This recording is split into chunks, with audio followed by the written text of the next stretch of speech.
Derek Riggs, il brillante illustratore britannico, è il creatore di Eddie the Head, la leggendaria mascotte degli Iron Maiden e una delle figure più iconiche nella storia dell'heavy metal.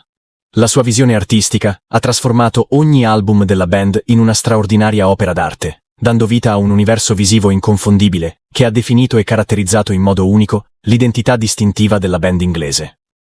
Il suo contributo giocò un ruolo cruciale nel successo degli Iron Maiden, come dimostra il fatto che ancora oggi ogni fan della band, oltre ad avere una o più canzoni o album preferiti, nutre sicuramente anche un legame profondo e un ricordo speciale associato a una o più delle sue copertine.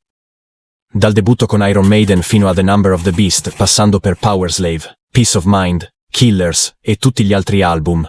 Dalle prime fasi della carriera fino agli anni 90, le illustrazioni di Riggs non solo hanno catturato l'attenzione, ma hanno anche suscitato nei fan una curiosità incessante, grazie ai messaggi nascosti e agli elementi ricorrenti che li invitavano a esplorare e decifrare ogni dettaglio dell'artwork.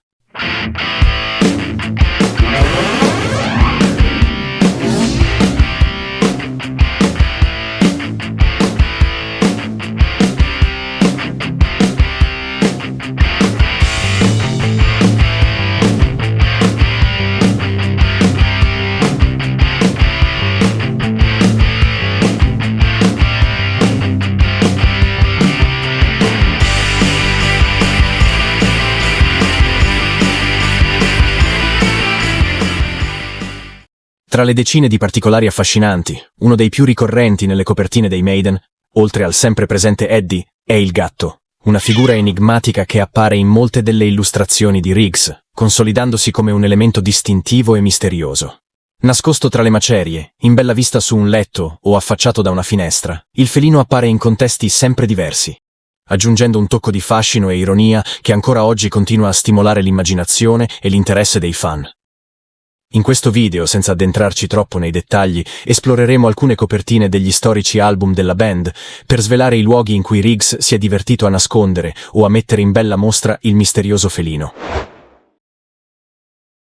Ottobre 1980. Gli Iron Maiden pubblicano il loro terzo singolo, Women in Uniform, una cover che segna l'ultima registrazione con il chitarrista Dennis Stratton. E proprio in questa occasione, il leggendario gatto fa il suo debutto sulla celebre copertina ideata da Derek Riggs. Il disegno ritrae l'allora primo ministro britannico Margaret Thatcher, soprannominata Iron Lady, che nella copertina del precedente singolo Sanctuary era stata assalita da Eddie.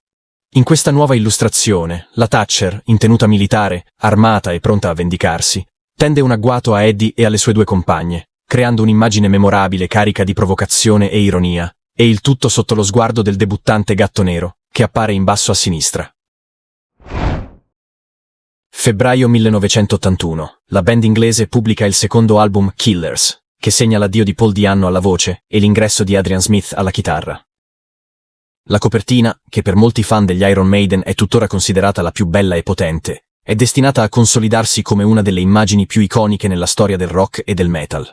Il design di Derek Riggs cattura l'essenza della band in modo straordinario, ritraendo Eddie in una posa feroce e minacciosa, armato di un'ascia insanguinata e con una vittima che si aggrappa disperatamente a lui. Sullo sfondo, oltre al Ruskin Arms, storico locale legato agli inizi della band, e alla tenda rossa che potrebbe richiamare Charlotte the Harlot, un uomo osserva la scena da dietro una finestra, come un testimone silenzioso di quanto sta accadendo.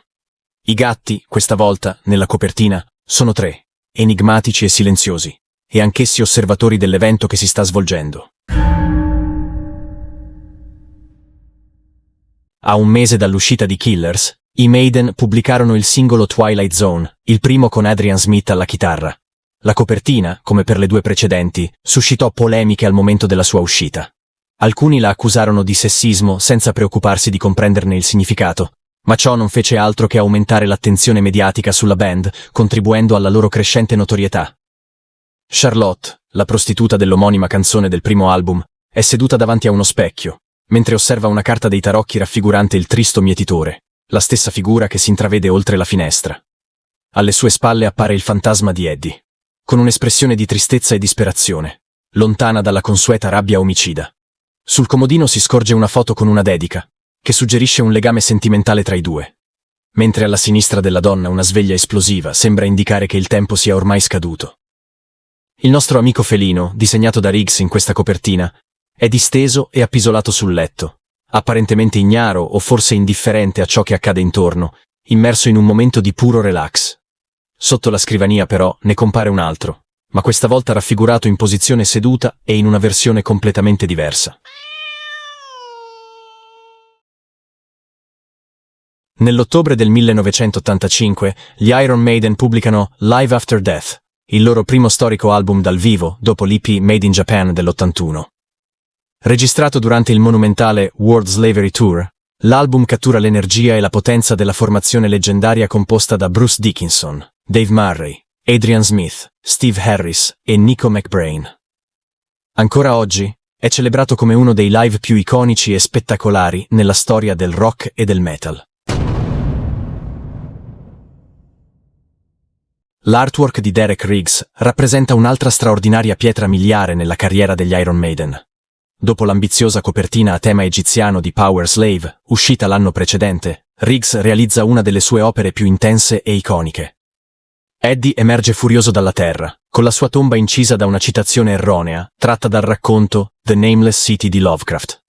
La copertina posteriore, invece, ci mostra un cimitero desolato e una città distrutta dai fulmini, ispirata al potente dipinto di John Martin The Destruction of Sodom and Gomorrah. Dall'alto, vicino alla luna, riappare il tristo mietitore, una figura già familiare nelle illustrazioni della band. Come sempre, Derek Riggs non perde l'occasione di inserire dettagli nascosti e alcune battute per divertire se stesso e milioni di fan, con scritte come Here Lies Derek Riggs e Here Lies Faust in Body Only. L'amico felino questa volta, nonostante la tempesta e la devastazione che lo circondano, ci guarda seduto e tranquillo al centro del disegno, con tanto di aureola in testa. All'inizio di settembre 1986 esce il singolo Wasted Years, anticipando l'uscita dell'album Somewhere in Time. Il brano, scritto dal chitarrista Adrian Smith, è ispirato alle difficoltà affrontate dalla band durante il World Slavery Tour. L'artwork presenta un Eddie completamente trasformato, in versione cyborg e proiettato verso il futuro. L'ambientazione è quella di una navicella spaziale, dalla quale si intravede in lontananza il TARDIS di Doctor Who, un omaggio che aggiunge un ulteriore tocco di fantascienza all'immagine. Dentro la navicella, Riggs si diverte a nascondere una miriade di dettagli e riferimenti legati alla storia della band. Un particolare interessante è la data del 25 agosto 1986, visibile sugli schermi, insieme all'immagine di una partita di calcio. Quel giorno, il West Ham, squadra di cui Steve Harris è un appassionato tifoso, vinse contro il Manchester United per 3-2, salendo in testa alla classifica del campionato. Inoltre, troviamo il cimitero di Live After Death, le piramidi di Power Slave, il 666 di The Number of the Beast, e i suoi dannati, dove proprio lì in mezzo sembrerebbe apparire per l'ennesima volta l'adorato felino di Riggs. Poche settimane più tardi, verso la fine del mese, gli Iron Maiden pubblicarono per l'appunto il loro sesto album, dal titolo Somewhere in Time. L'album si rivelò un'altra pietra miliare nella discografia della band inglese, segnando una nuova evoluzione sonora, con l'integrazione di elementi elettronici e un concept futuristico che distaccava il gruppo dalle sonorità precedenti. Per il disco in questione, Derek Riggs creò un vero e proprio capolavoro, a cui lavorò per circa 2 mesi e mezzo, realizzando una delle copertine più iconiche e belle di sempre nella storia della musica. Se nei suoi lavori precedenti, come abbiamo già visto, Riggs aveva saputo abilmente inserire dettagli nascosti, messaggi sottili e riferimenti alla band, con la copertina di Somewhere in Time superò ogni aspettativa. L'artwork è un'esplosione di dettagli, un autentico mosaico di rimandi visivi che arricchiscono e catturano l'attenzione in ogni angolo del disegno. Dalle piramidi di Power Slave, alla figura di Icaro che precipita da un grattacielo, al familiare Ruskin Arms, al ristorante Ancient Mariner, fino all'orologio che segna i 2 minuti a mezzanotte e molto altro ancora. Ogni singolo elemento è un richiamo alla storia degli Iron Maiden, un viaggio visivo tra i momenti iconici della loro carriera. Eddie, come sempre protagonista indiscusso, in una straordinaria versione cyborg già anticipata nel singolo Wasted Years, osserva la sua vittima a terra, e tra le sue gambe, ecco spuntare nuovamente, e forse per l'ultima volta, il tanto caro gatto amico di Riggs. In realtà, oltre alle copertine che abbiamo già visto, c'è da aggiungere che l'illustratore inglese riportò il gatto in altre 2 occasioni, includendolo in alcune locandine del tour di Somewhere in Time.